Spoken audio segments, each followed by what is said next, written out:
Como funciona? O clima é quente e extremamente úmido, mas o mais importante acontece de forma invisível.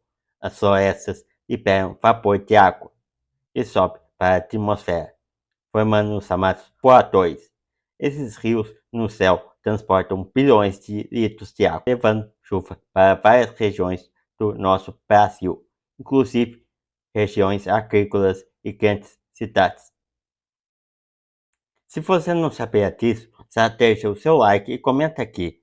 Você imaginava isso? Porque isso ajuda o canal a levar esses conhecimentos para mais pessoas. Vamos continuar com o nosso vídeo.